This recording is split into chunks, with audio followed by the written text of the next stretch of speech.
Okay, my people, now good morning, good afternoon, good evening, depending on the time when we say you dey come across this video.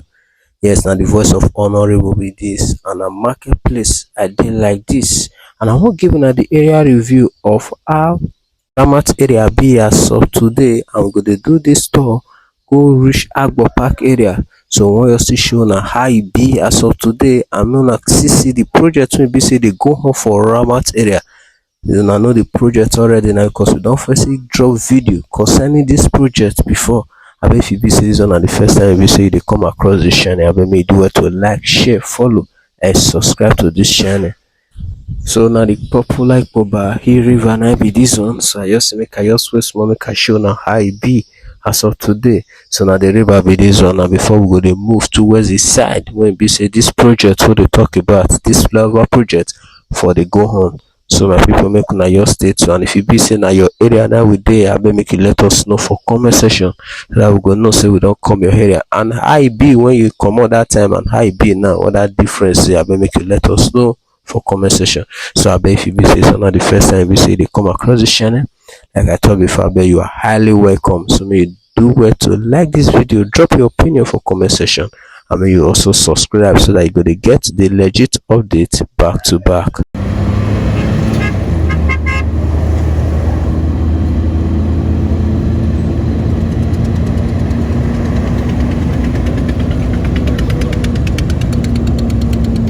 So my people, now the turn now we just sit there like this.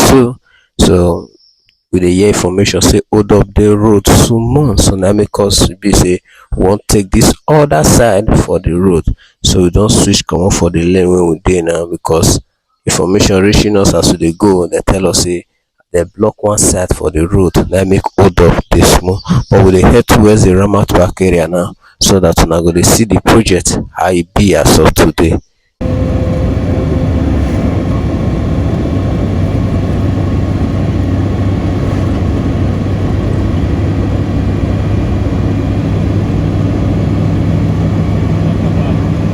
So my people, we don't head towards the Ramat area. They say this one and they call it Ikpoba and you see how the way they drive the console lesson now we they climb and they really water. I mean they call it Ikpoba. You see I say hold up really they not be small. See all these big truck they not fit come out. So make we just hold on, make we see how it go be so that we go fit pass this and hold up. So you see for my right hand side, as if they come from regular side, and my right hand side, you see I'm saying that the popular Ikpoba market. Now we just dey like this, so I just dey give una the side view because the road don't tight now small. Hold up really dey not be small. So I just see they try to give una the update how they be so that una go see the scene. And if you be say you know the day when be say that they do this market and the days and the number of days that they do them. Let me let us know for the comment section. So the market big and it long, not be small. So this one one part of the market. Now we just see it now, so they move small because of the hold up. Like we be say this of the show now. See I say the road block, so it is very challenging to see the other side for the area and to give una the update. This hold up not be here. The thing long well. See I say motor the hardly they move. And funny enough, we spend almost about 3 hours for this hold up. When we try to do this video as of today, roughly 3 hours and we spend for this hold up. So we just have to just be patient because we get targets and want show now how the area be. So now the clear view for the market now be this one. So the market, this one, the popular Ikpoba market has a road free small, as make I see show now how the market be. So we don't reach the place maybe so if you give the clear view of how the project they go. You see I say this one at the beginning part for the flyover has the builder. You see I say the trailer the inside, or rather tip at the inside when they put sand. I see that big clay for the other side. You see that they made the artwork for this place that they work. Even the hold up it choke not be small as the motor they move small and you can self they give una the update like that. So my people make una your state to make una they see how it they be as of today. You see I say the work don't really they go far and any moment from now it go they complete. So we don't see the part now e be say clear make I show una since see the part wey e be say e dey, and if you see am say people dey up dem dey work. So men at work like this. So na the area review be this one of how this Ramat Park flyover be as of today. So this video we go dey do am dey go Ikpoba Park area, and mind you we go reach the Ikpoba Park, since na one side we follow for this flyover project, maybe if we dey come back from from Ikpoba Park side, we go show una the view from the other side so that una go see am. That the part wey we dey so na the beginning part, so the ending part we go see from that side do video come so that una go see how the project be. The flyover long no be small, and men still dey at work for here. So na the popular Ikpoba market na we still dey like this. So the flyover just dey the Ikpoba market front like this, and this road so for the other side when I go to show una later, e say lead to Adowawa, but the side wey we dey so na Ikpoba Park side na this part dey go. So the market from that beginning part when I take show una come reach this place, e big well well, no be small. No wonder they call am village market, because different people dey come here come trade. So we don dey road again, and we dey show una how the flyover just be as of today. So una here dey see how the work be.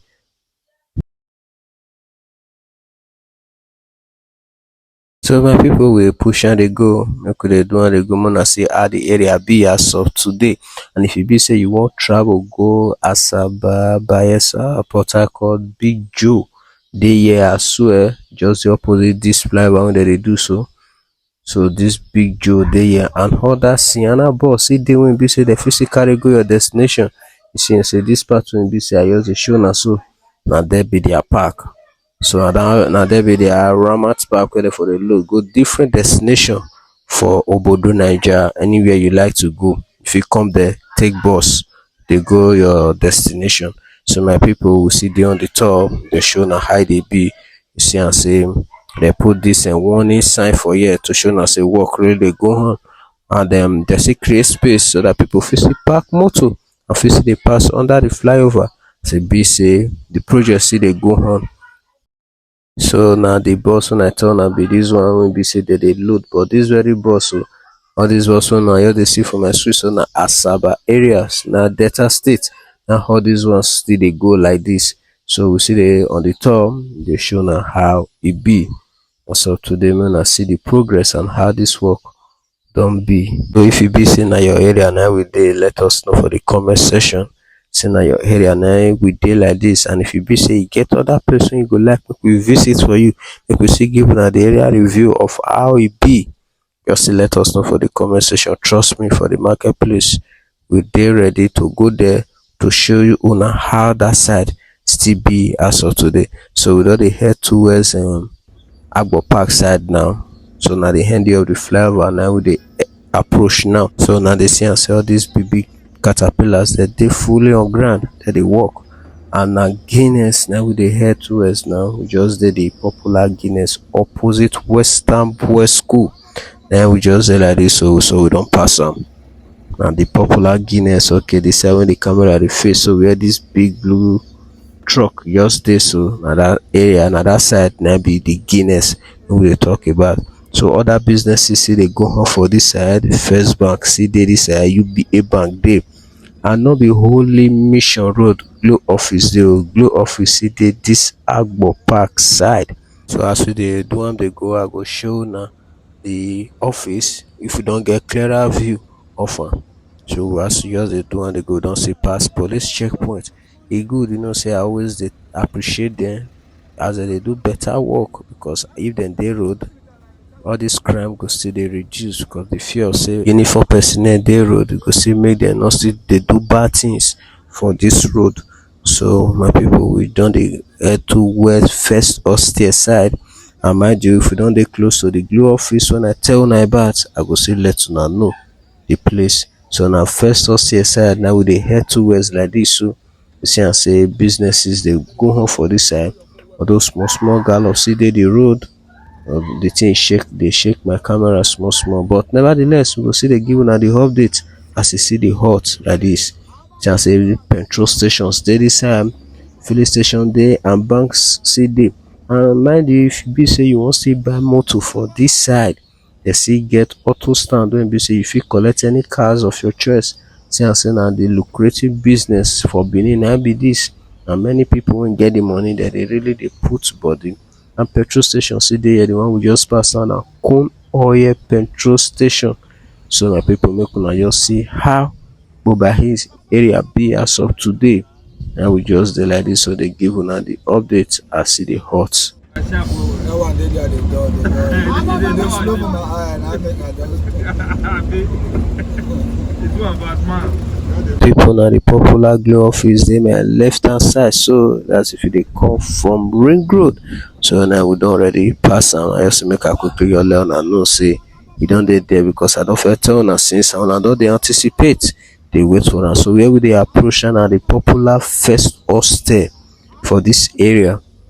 Na very popular place, even all these bus drivers dem know am, and na well known place like that. You see this landmark lecture still dey around this place. So na the popular first hostel junction na we just dey like this. So just say make I just wait small just to show una how e be. And the popular first hostel na be this, so for Ikpoba Hill. So my people, we go dey move now, make we still continue to dey show una how the area be. So now go dey get the legit update as e dey hot.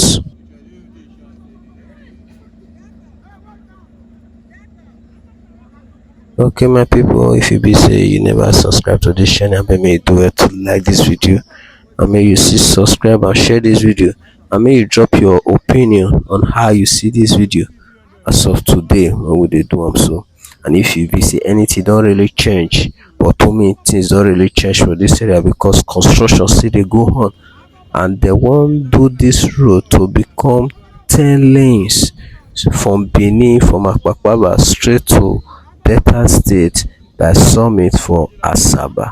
And the construction they don dey already start am for some parts for the road. So na big improvement na be that, and na welcome development. So if they do that 10 lanes as dem don promise, you see am say this road go come dey wide, and hold up no go dey again in conjunction with the flyover wey be say dem don still put in place wey dem wan do. You see am say the chances of hold up for this road go reduce well, because the road go come wide. And for those people wey be say they go other place instead of to make every u-turn, they fit use the flyover to go the side wey be say they want go be that. So my people, na the popular Ramat Park area.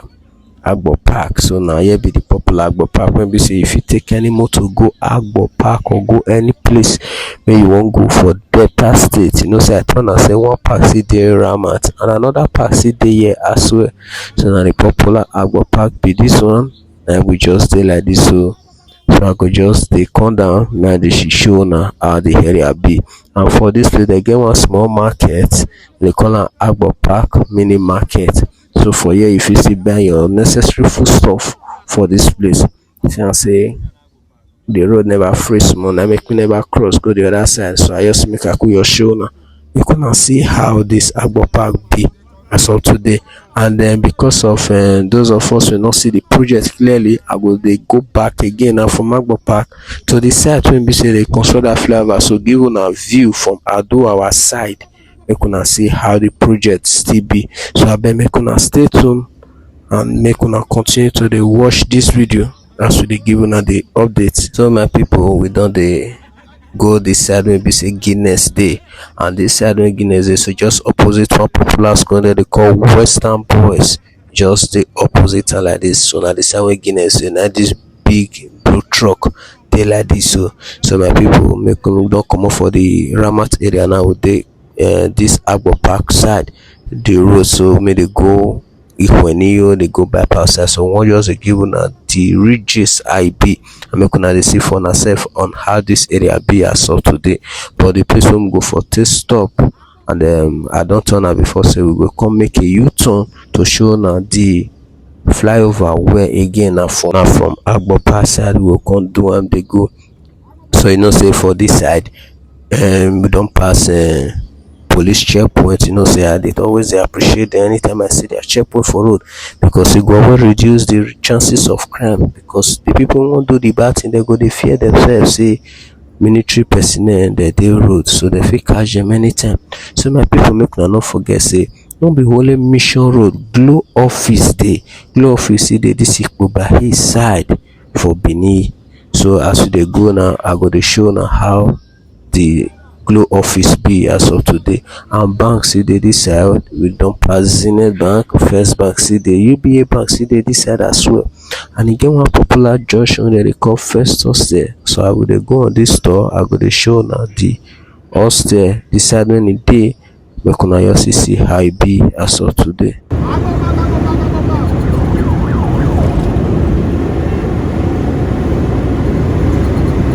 So we don pass Konoye petrol station like dis, so I go dey head towards Ramat Park side like dis. So my pipu, may you do well to like dis video and may you drop your opinion. And if e be say na your area na we dey, let us know since when you comot, whether things don change. To me, massive changes don already dey already. So na the Glo office na I dey tell una about. Now we just wan pass, so that white hostel now we don pass like dis. So and we dey head toward the first hostel side. Know say like I talk, I say big differences don dey dis road, because from Ikpoba for Benin here straight to Delta State for Summit na dis 10 lanes wey dem dey construct so dey go.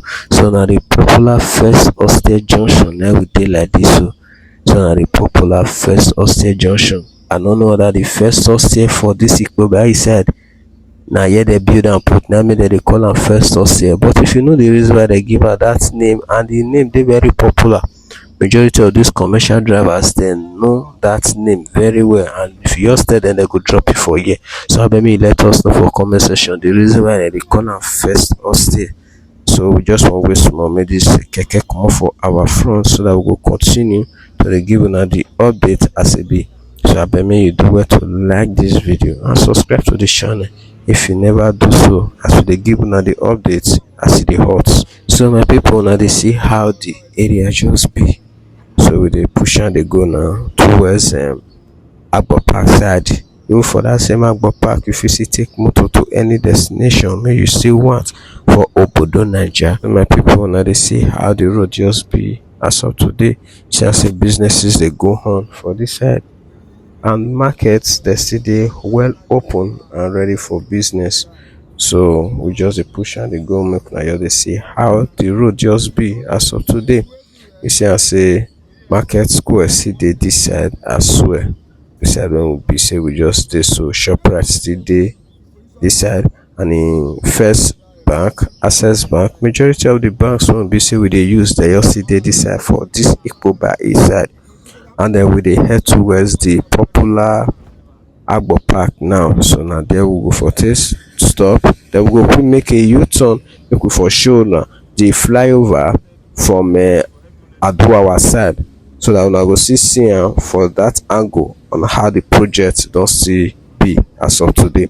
So we don reach the popular Ramat Park now. So now we just dey like this. So na the popular Ramat Park for Ikpoba hill for Benin City, Edo State, Nigeria. So I go dey come down now, make I just show una how the area just be. And this market wey I just dey, so na this one dem dey call Ramat Park market. So if you wan buy any food stuff, if you come this place, you come buy am for here, and if you carry am go house, go prepare. So my people, I just wan cross now, make I continue to dey show una how the area just be. But this time around, I wan show una from the side wey dey go Aduwawa, make una for see the project wey dem dey do for Ramat Park area.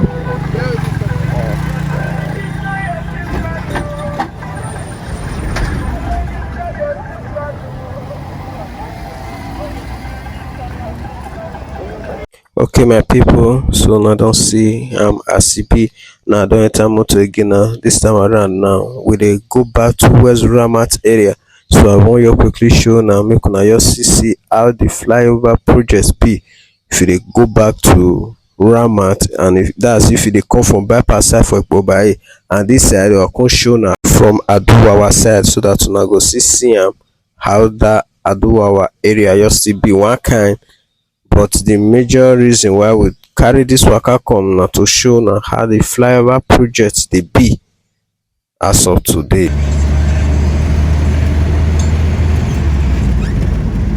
My people, we don dey head towards the flyover site now for Ramat. We dey very close to am, so if na the other side, so make una just see how e just be. See am say men at work, you see dem dey pour sand inside. See am say work dey go on inside now massively. So in a few months from now, this project suppose don be a success and dem go don through with am. And the way dem come take do am, and the road come still wide small. So make we just see, dey patient till dem don finish am. See am say the chances of hold up go really reduce, no be small. So make una just dey see the flyover how e just be. See where the project don already reach as of today. So my people, wey dey push am dey go small small. So abeg, if e be say this one na the first time you dey come across this channel, you dey highly welcome. So make you do well to like this video, drop your opinion for comment section, and make you subscribe to the channel so that una go dey get the updates as we dey drop am for this platform. So you see am now say na the Ramat area we dey. So this one na the other side wey be say we dey go ado our side. Now we just dey like this. So I just make I just still show now, although small gallop still dey the road, but I believe say na cause say dem still dey under construction. So hopefully dem go still work on this side for the road. So we don dey drive dey go now. You see I say Ikpoba dey front, and the popular place wey we just dey approach now we dey call Ramat Park for Benin City. So now we go dey approach very soon. So just say make we just see show now most of the things wey be say dem dey use to dey construct this flyover, that dem put for that place wey be say dem fence. So the place wey we dey now na be the Ramat Park, and na for this side wey Ramat Park dey, market still dey this side. Market still dey, and the junction wey just say very close to the market now we dey call popular Lucky Way. And this Lucky Way wey dey talk so go come outside for Upper Mission Ex ten sion road like this. So na this Ramat roundabout now we still dey like this, but the hold up choke no be here. You know say I tell una that time make we dey go, so we spend roughly about 2 hours plus for the hold up, and the hold up is still choke, no be small. So on how you just see dey be, I go still dey give una the update as e dey hot. So make we just see wait small so that all this motor go fit still clear small, so that we go give una the update. Una go dey see how the area just be as of today. So make we just calm down small, make this hold up clear. But however e be, the way I dey look, I'm not sure say this hold up go really clear like that. I no go lie you, but we don still try our best to still give una the update on how e just still be. Abeg, if this one na the first time dey come across this channel, abeg make una share this video, make una subscribe, and if na una area now we dey, make you still let us know for the comment section. You see I say the hold up choke, no be here. Even this bus driver now come open the boot so that breeze go fit dey enter, cause the hold up e long, no be small, because of this construction. So my people, we just see dey push and dey go small as e dey hot. So make una just see am at the other side for the project now we dey. So and this time when we dey so now dey head towards ado our side. So but now we dey go back to Ring Road now. Now the other side now we dey for the flyover. So I just see show now, make una see how the project be. So the hold up a long, no be here. So I'm not sure say we go fit still continue to show now, but now though now towards the ending now we dey like this, I'm not sure say I will fit show now the ending on how it just be. So my people, how you see this video, let us know for the comment section. I beg, do well to share this video. You see I say the bus conductor, e don already dey lock the boot, as e be say the road don clear small, so that make e for quick speed up as e dey hot, cause everybody dey in hurry wan come to go their various destination. So my people, na here for the corner a wrap for inside the marketplace. I mean, you not forget say na the tour on how Ramat flyover be go reach Ikpoba Park area. Now we can give una the update how the area be as of today.